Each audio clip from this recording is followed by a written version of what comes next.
Saham Tron yang sebentar lagi mau IPO dan tercatat di sektor teknologi, ternyata malah jualan sepeda motor. Tahu dari mana? Yuk tonton cara cepat analisanya di video kali ini.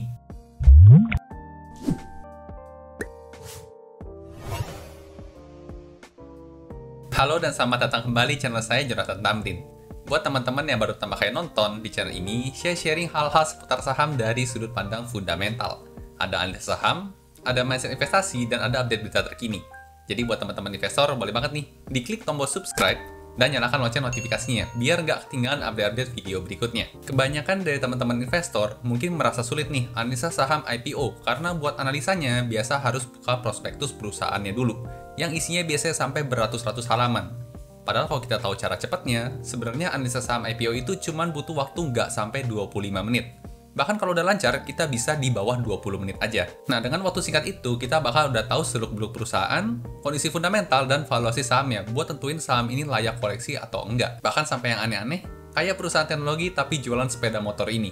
Kita juga bisa langsung tahu. Di video kali ini, saya mau sharing cara cepat analisa saham IPO versi saya. Kasus kali ini kita akan coba bedah saham Tron, tapi nanti teman-teman juga bisa praktekin sendiri buat ke saham IPO lainnya. Nah, apakah secara fundamental, profitable, dan sehat? Dan apakah secara valuasi tergolong murah, wajar, atau kemahalan nih? Yuk langsung kita lihat aja pembahasannya. Nah, langkah pertama untuk bedah saham IPO, biasanya saya akan cari dulu nih sekilas profil perusahaan IPO-nya. Dan sumber yang terpercaya tentunya kita harus buka prospektus perusahaannya. Nah, untuk buka prospektus perusahaannya, kita bisa cek di website eipo.co.id ya. Jadi kita bisa browse aja e-ipo.co.id, maka muncul tampilan website halaman EIPO seperti ini. Nah, sini kita tinggal scroll aja, kita coba di sini kita cari Tron ya, yang lagi mau IPO nih. Nah, ini lagi book building, ada Tron. Nah, di sini ada PDF ya, ada yang merah dan ada yang biru. Yang merah ini adalah prospektus utuh, dan yang warna biru itu biasanya adalah prospektus ringkasnya. Kalau saya pribadi biasanya lebih prefer pakai yang prospektus yang utuh ya, yang warna merah ini, dibandingkan pakai yang prospektus ringkas. Karena sepengalaman saya, beberapa informasi yang menurut saya cukup penting ya, ada di prospektus utuh, tapi nggak ada di prospektus ringkasnya. Jadi sini kita tinggal klik aja prospektus yang warna merah sini. Nah, setelah kita tekan, maka terbuka ya, file prospektus perusahaan. Nah, biasa memang template-nya seperti ini ya, ada warna di sebelah kirinya, dan biasa kita akan mulai dari bagian paling atas dulu, yaitu terkait dengan jadwalnya. Nah, ini buat teman-teman yang tertarik sama IPO perusahaan, kita bisa ngecek jadwal-jadwalnya di sini. Kayak contohnya di sini untuk masa penawaran building itu di tanggal 10 sampai 20 Februari.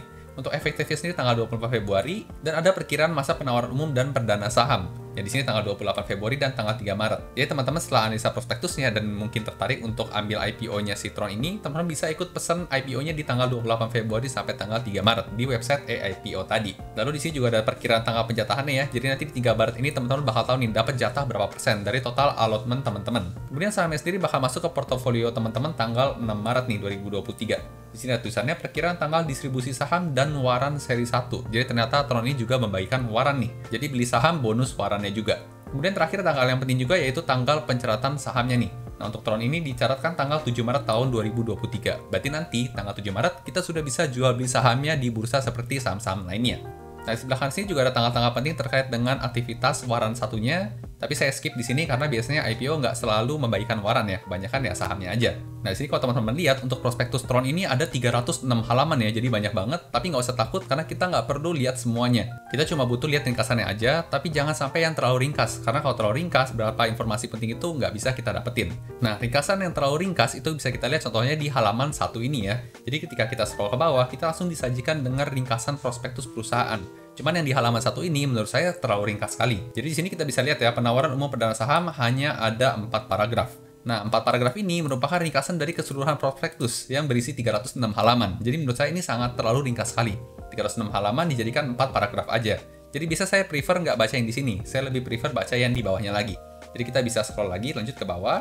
Dan kita lihat daftar isi di sini. Nah, di sini di daftar isi kita bisa lihat ada halaman ringkasan ya, yaitu halaman 11. Lalu kemudian setelah ringkasan ada halaman informasi tentang efek yang ditawarkan, yaitu halaman 18.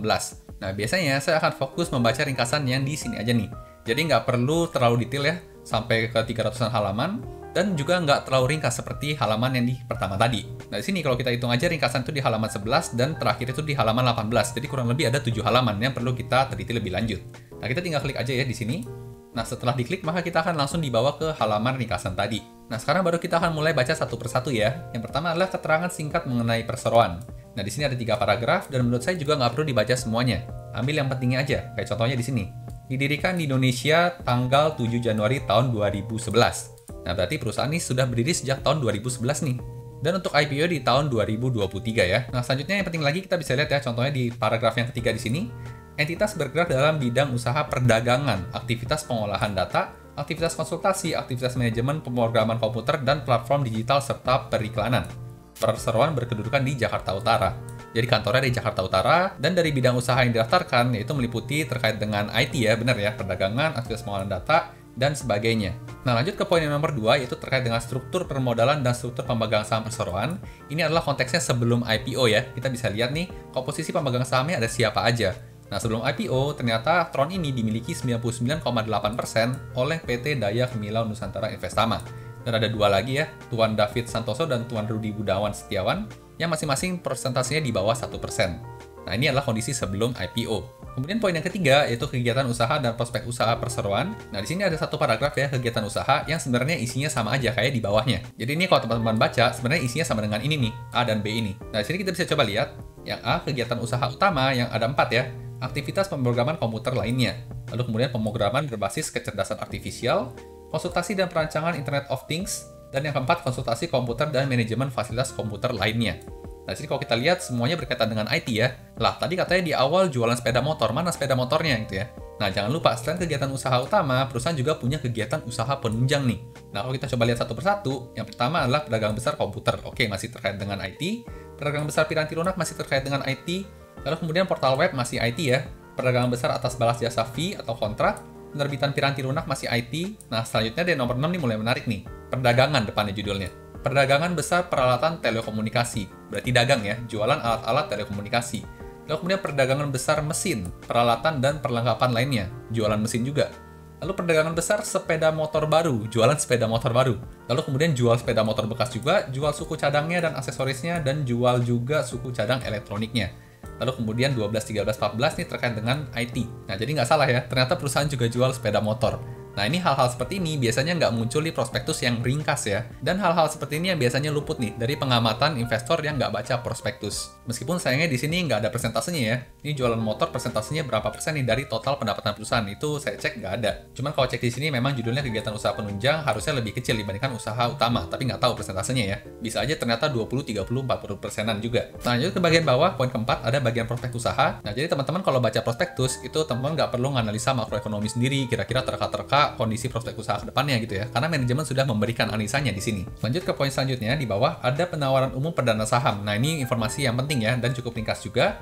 Sini kita bisa lihat jumlah saham yang ditawarkan, ada 750 juta ya, saham baru. Dan untuk persentase saham yang ditawarkan ke masyarakat itu 25,42%. Lalu untuk nilai nominalnya sebenarnya Rp20 ya per lembar saham dari perusahaan, tapi ditawarkan sebesar 140 sampai Rp220 nih per lembar sahamnya. Dengan nilai penggalangan dana maksimum sebanyak-banyaknya sebesar Rp165 miliar ya. Nah, untuk masa penawaran umumnya tadi sudah di atas juga ada ya, 28 Februari sampai tanggal 3 Maret, dan tanggal pencatatannya tanggal 7 Maret. Nah, setelah baca ini, kita bisa baca tabel yang di bawahnya ya, atau kondisi setelah IPO. Nah, di sini ada masyarakat ya, dan jumlah lembar saham yang dibagikan seperti tadi di atas sebesar 750 juta lembar saham. Dengan nilai nominalnya 15 miliar kalau per lembar sahamnya 20 perak, dan masyarakat menguasai 25,42%. Dan otomatis kepemilikan saham pengendali lama itu ikutan berturun ya. Tadi kan 99%-an, sekarang tinggal 74,43% aja. Nah, lanjut ke bawah, ternyata juga perusahaan memiliki program pemilikan saham pegawai ya, atau ESA nih, Employee Stock Allocation. Jadi saham dibagikan ke karyawan. Nah, kalau mau lihat ESA-nya ini berapa persen, kita bisa baca tabel yang di bawahnya ya. Nah, di sini ada masyarakat, tadinya 25%-an ya, sekarang tinggal 24,15%, karena dibagikan sebagiannya ke karyawan. Nah, karyawannya berapa di bawah sini ya. Karyawan program ESA sebesar 1,27% ke karyawan. Tapi ini kondisi pasca IPO ya, jadi ke masyarakat dulu, nanti setelah sekian waktu baru dibagikan ke karyawan. Nah, kemudian di bawahnya ada hal yang menarik ya, perusahaan juga menerbitkan waran seri 1 nih. Nah, seberapa besar, kita tinggal lihat tabelnya lagi di bawah. Nah, di sini sudah ada masyarakat, ada karyawan, ada pemegang waran seri 1 ya. Dan total pemegang waran seri 1 ini berjumlah 11,28% nih, dari total pemilikan saham Tron. Jadi cukup gede juga ya. Nanti masyarakat bakal terdilusi lagi nih. Dari 25 jadi 24 tadi, terus jadi tinggal 21,43%. Pemilik saham pengendali lama juga ikutan terdilusi nih, tinggal 66,03% aja. Nah, jadi memang simpel banget ya baca prospektus nih, baru halaman 15 aja kita udah tahu banyak terkait dengan perusahaan. Lanjut ke poin ke-6, rencana penggunaan dana, kita bisa baca ya. Poin 1, 30% digunakan untuk belanja modal. lalu kemudian sisanya digunakan untuk belanja modal kerja juga. Jadi sebenarnya 100% digunakan untuk belanja modal ya, bukan untuk lunasin hutang. Nah, kalau gini biasanya bagus karena uang IPO digunakan untuk mengembangkan perusahaan. Lanjut ke poin 7, ada ikhtiar data keuangan penting ya. Nah, di sini kita bisa cek kondisi fundamental perusahaan nih. Di sini tertulis data keuangan 3 tahun buku terakhir. Di sini ada data neraca juga ya, aset liabilitas ekuitas 3 tahun terakhir dalam rupiah, ada laporan laba rugi dan sebagainya. Nah, cuman kalau saya pribadi lebih seneng kalau saya pindahin ke Excel dulu nih. Jadi saya bisa lihat grafiknya dan trennya ya selama 3 tahun terakhir dalam bentuk chart. Jadi lebih enak buat dianalisa. Nah, jadi untuk analisa fundamental dan valuasinya saya skip dulu ya, nanti ke belakang. Kita akan masuk ke poin selanjutnya dulu nih. Nah, di sini ada juga nomor 8 faktor resiko. Nah, untuk faktor resiko ini sebenarnya umum ya. Saya pribadi sih nggak terlalu baca, tapi kalau mau baca silahkan gitu ya. Di sini juga terkait dengan investasi saham perseroan, harga saham bisa naik turun, yaitu wajar sekali biasa. Nah, kita lanjut ke poin yang terakhir nih, yaitu kebijakan pembagian dividen perusahaan. Nah, kita juga bisa lihat nih, perusahaan bakal bagi dividen apa enggak sih? Nah, sini kita bisa langsung baca ya, sebanyak-banyaknya 20% nih, dimulai dari tahun 2024, memakai buku untuk tahun berakhir tanggal 31 Desember tahun 2023. Jadi perusahaan bakal rencana bagi dividen nih, tapi nanti di tahun 2024. Maksimumnya cuma 20% aja, itu pun kalau perusahaan untung. Kalau lagi rugi ya pasti nggak bagi dividen juga. Nah, oke, selanjutnya kalau kita scroll udah pindah halaman ya, udah bukan ringkasan lagi. Jadi memang cukup baca sampai halaman 18 aja kalau kasus Tron.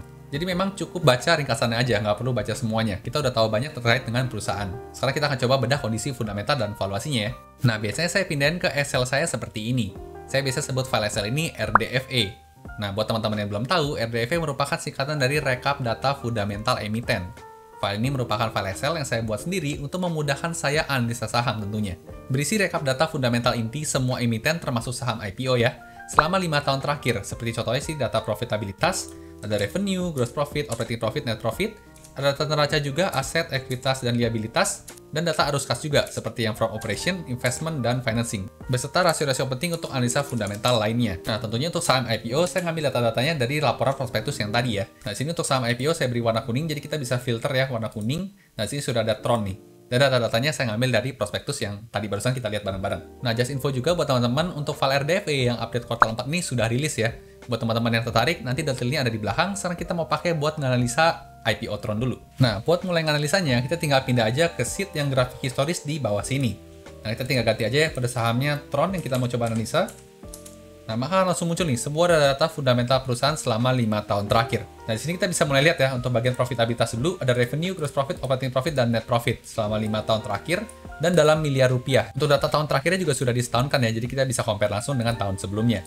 Nah, sini kita bisa lihat untuk revenue-nya ada peningkatan yang cukup signifikan nih. Dari tahun 2021 hanya 46 miliar, naik ke tahun 2022 menjadi 92 miliar atau naik 101%. Nah, kalau lihat cukup luar biasa ya, peningkatan revenue-nya naik sampai 100%. Gross profit-nya sendiri naik sampai 144%. Namun yang cukup disayangkan, turun sampai ke bawah, net profit-nya ternyata hanya naik sekitar 40% nih. Tidak sampai setinggi kenaikan revenue-nya. Jadi kita bisa lihat ya, grafik kenaikannya cukup eksponensial untuk revenue-nya, tapi sayang untuk net profit-nya tidak sekencang revenue-nya. Tapi kalau lihat seperti ini sudah bagus juga ya, karena angkanya sudah 40%-an lebih nih untuk kenaikan net profit-nya. Nah, jadi bisa disimpulkan untuk Tron ini cukup profitable ya, sampai tahun 2022 terakhir. Nah, gimana dengan kondisi neracanya? Nah, untuk neraca seperti kita tahu ada aset, liabilitas, dan ekuitas. Liabilitas itu hutang ya, ekuitas itu modal. Nah, sini kita bisa lihat ya grafiknya di bawah sini. Yang warna biru itu aset ya, kenaikannya cukup eksponensial. Asetnya naik 60% ya selama setahun terakhir. Hutangnya turun 2%, bagus. Dan modalnya sendiri naik sampai 111% ya. Dari yang awalnya 29 miliar naik jadi 60 miliar di tahun 2022 kuartal 4. Nah, sekilas di sini terlihat cukup sehat ya, karena tingkat utangnya itu lebih kecil nih dibandingkan dengan modalnya. Jadi kemungkinan buat bangkrut atau gagal bayar itu sangat kecil sekali. Dan catatan selanjutnya, ini adalah kondisi neraca sebelum IPO ya. Jadi sebelum ada penambahan dana dari publik. Nah, kalau kita coba nambahin dana dari publik, tadi kan kalau kita baca prospektusnya itu di 165 miliar ya maksimalnya. Nah, kita tinggal tambahin aja ke bagian data di sini. Nah, kita lihat Tron di sini dan kita pindah ya ke bagian neraca, ke bagian aset. Nah, sini ada aset. Nah, kita tambahin nih dana IPO-nya. Tadi kan katanya maksimum 165 miliar. Jadi kita di sini bisa tambah aja 165. Karena kan semuanya sudah dalam miliar. Kita kasih sama dengan di sini. Nah, setelah aset ditambahin, jangan lupa ekuitasnya juga ditambahin ya. Karena dana IPO itu masuknya ekuitas. Nah, di sini kita tambahin ya, untuk yang tahun 2022 terakhirnya, tambah 165 miliar. Nah, setelah kita edit di data sini, maka akan langsung berubah ya di grafik historisnya. Nah, inilah kondisi setelah IPO. Nah, kalau kita lihat semakin jauh ya dari hutangnya, jadi semakin sehat nih kondisi neraca dari perusahaan, karena kemungkinan gagal bayar sangat kecil sekali. Lanjut, bagaimana dengan kondisi arus kasnya? Ya, di sebelah kanan sini ada kondisi arus kas, ada operation, investment, dan financing. Kita bisa lihat ya. Nah, pertama kita lihat yang operation dulu ya, yang warna biru di sini, semuanya angkanya positif kecuali tahun 2022, angkanya negatif sendiri. Sebenarnya sih untuk yang operation ini kita harapannya angkanya positif ya. Karena kalau angkanya positif, berarti uang lebih banyak masuk nih dibandingkan yang keluar di tahun itu. Jadi sayang di tahun 2022 uangnya lebih banyak keluar dibanding yang masuk. Selanjutnya kita masuk ke bagian arus kas yang investment ya. Nah, investment ini kalau sekilas kita lihat angkanya banyak kan negatif nih, dan ini merupakan hal yang bagus. Kenapa? Karena artinya lebih banyak uang yang keluar buat aktivitas investasi. Seperti yang kita tahu, investasi itu kan tujuannya baik ya, untuk memberikan keuntungan perusahaan di masa depan. Jadi ini bagus, arus kas investmentnya negatif semua. Lalu kemudian yang terakhir financing, kita bisa lihat angkanya positif ya. Kemudian yang terakhir arus kas financing, kita bisa lihat angkanya juga dominan negatif, tapi ada positifnya nih. Di tahun 2020 yang cukup gede, 23 miliar, dan di tahun 2022, 19 miliar. Nah, untuk financing ini sebenarnya kita pengennya angkanya negatif. Kenapa? Karena kalau angkanya negatif, berarti perusahaan lebih banyak lunasin utang nih, dibandingkan nambahin utang. Atau mungkin juga perusahaan bagi dividen, jadi angkanya negatif. Nah, sayang untuk arus kas di tahun 2020, Tron ini angkanya positif 23 miliar, dan tahun 2022 juga masih positif. Tapi baik lagi ya, kalau kita lihat neraca tadi masih sangat sehat sekali nih. Utangnya sangat kecil sekali masih. Jadi menurut saya masih no problem banget.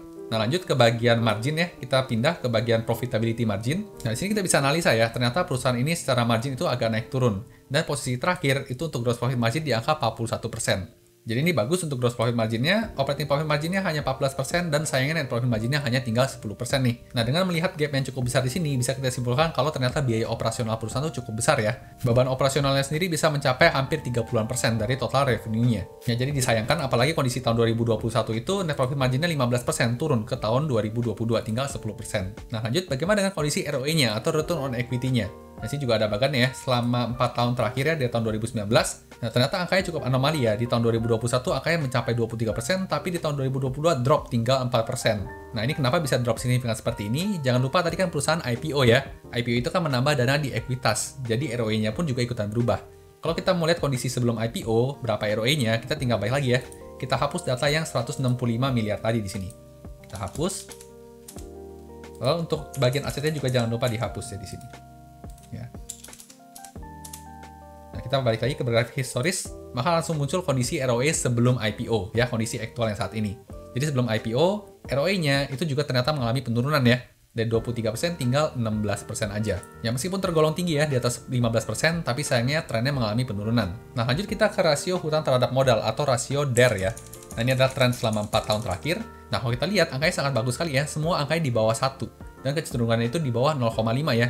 Bahkan di tahun 2020 terakhir hanya tinggal 0,39 aja. Jadi sangat sehat sekali. Apalagi nanti setelah IPO, ekuitasnya kan juga bakal nambah ya. Jadi rasio ekuitas terhadap hutangnya jadi jauh lebih kecil lagi. Kita coba buktikan, kita balik ke data lagi. Kita masukin lagi, plus 165. Untuk aset dan untuk ekuitasnya. Ya. Nah, kita balik lagi ke grafik historis, maka langsung terupdate ya, kondisi setelah IPO. Nah, setelah IPO, rasio hutangnya tinggal 0,1 aja nih. Jadi sangat sehat sekali. Jadi nggak usah dipertanyakan lagi, dalam waktu dekat nih perusahaan nggak bakal bangkrut gitu. Lanjut, bagaimana dengan kondisi pembagian dividennya? Ya karena kebetulan saat ini masih IPO ya, jadi belum ada histori pembagian dividen ke masyarakat, jadi masih 0. Nah, kemudian terakhir kita akan lanjut ke bagian yang paling menarik, yaitu soal valuasi ya. Kita akan coba lihat nih, harga saham IPO Tron itu tergolong under value, wajar atau mahal. Kalau mahal pun seberapa mahal gitu ya. Nah, di sini juga otomatis ya, kita akan coba masuk ke bagian rasio PBV terlebih dahulu. Nah, untuk rasio valuasi, datanya hanya ada yang update terakhir aja ya. Kenapa? Karena tahun-tahun sebelumnya kan perusahaan belum IPO, jadi belum ada harga sahamnya. Dan harga saham terupdate yang saya masukin di sini adalah harga saham yang termahal ya. Tadi range-nya 20-140, berarti untuk Tron saya masukkan angka 140. Nah, kalau harga sahamnya 140, maka angka PBV-nya nanti setelah IPO ada di angka 2,88 nih. Nah, catatan buat teman-teman, angka PBV di atas 1 itu biasanya dikatakan mahal. Dikatakan murah itu kalau di bawah 1, dan dikatakan angka wajar kalau di kisaran kurang lebih angka 1. Jadi untuk rasio PBV Tron, saat IPO nanti tergolong cukup mahal nih, karena ada di angka 2,88. Jadi bisa dikatakan lebih mahal 2 kali lipat ya dari harga wajar seharusnya. Nah, lanjut bagaimana dengan rasio valuasi yang kedua, yaitu PE ratio. Nah, untuk PE ratio juga sama ya, kita pakai data yang terakhir aja, karena sebelumnya kan perusahaan belum IPO, belum ada harga sahamnya. Nah, kalau kita coba cek, ternyata untuk PE ratio ini tergolong sangat mahal ya, yaitu mencapai angka 69,29. Buat teman-teman yang belum familiar, rasio PE ratio itu dikatakan wajar kalau di angka kisaran 10-13, itu wajar. Kalau di bawah 10 itu mulai murah, tapi di atas 13, 15, dan ke atas itu mulai mahal. Dan sini kita bisa lihat untuk PE ratio dari Tron itu mencapai 69,29 atau bisa dikatakan 6-7 kali lebih mahal daripada harga wajarnya. Jadi kalau disimpulkan sekilas secara valuasi ini masih tergolong mahal ya, baik secara PBV maupun PE ratio. Dan menurut saya pribadi, kalau melihat secara fundamental, meskipun kondisi hutangnya itu sangat rendah ya, lalu profitabilitasnya juga meningkat cukup signifikan, tapi kalau melihat dari segi valuasinya, saya rasa masih belum cocok ya, dipakai buat investasi. Paling buat spekulasi jangka pendek aja gitu, karena dari kondisinya sudah mahal, tidak under value lagi. Dan tentunya RDV ini lengkap ya, nggak cuma Tron doang, teman-teman bisa ngecek saham-saham yang lain, seperti contohnya BBCA gitu, yang gede juga ada. Lalu saham-saham IPO lain juga ada di sini. Tapi tentunya seperti biasa saya disclaimer dulu ya, tujuan dari video ini bukan untuk memberikan rekomendasi beli atau jual suatu saham. Jadi ini pure saya hanya men-sharekan apa yang saya lakukan untuk menganalisa suatu saham. Bagus kalau teman-teman dapat insight, tapi untuk jual beli suatu saham, teman-teman tetap harus ngerjain PR-nya sendiri ya, atau do your own research. Oke, jadi itu tadi hasil analisa fundamental dan valuasi saham IPO Tron versi saya. Buat teman-teman yang tertarik sama file Excel RDFA-nya, kebetulan yang update kuartal 4 tahun 2022-nya sudah rilis ya. Buat teman-teman yang pesen, bakal dapat free update nih. Berkala minimal 1 kali setiap minggunya sampai lengkap data 700-an plus laporan kuartal 4 emitennya. Teman-teman juga boleh coba file sampelnya dulu gratis. Jadi kalau cocok bisa langsung pesen aja. Boleh DM atau email saya, panggil aja Bang, Mas, Bro, bebas. Mau minta file sampel RDFA-nya dong. Nanti akan dibantu sama tim saya buat file sampelnya. Dan setahu saya, baru RDV aja nih, yang akan nyediain data sampai emiten yang mau IPO dengan format yang bisa langsung dikomparasikan. Khusus paket di kuartal 4 tahun 2022 ini ada harga spesial yang terbatas ya. Nah, buat info lebih lengkapnya lagi soal paket dan harga bisa langsung DM IG saya atau cek highlightnya di sini ya. Nah, gimana nih teman-teman setelah dengar penjelasan tadi, apakah jadi tertarik buat lirik IPO Tron ini? Atau malah skip dulu karena nggak cocok sama resiko dan valuasinya? Tuliskan pendapat dan komentar teman-teman di kolom komentar di bawah ya, biar bisa kita diskusin lebih lanjut lagi. Suka video seperti ini? Jangan lupa di like dan bagikan ke teman-teman investor lainnya ya, supaya makin jago analisa sahamnya. Sampai jumpa di video berikutnya.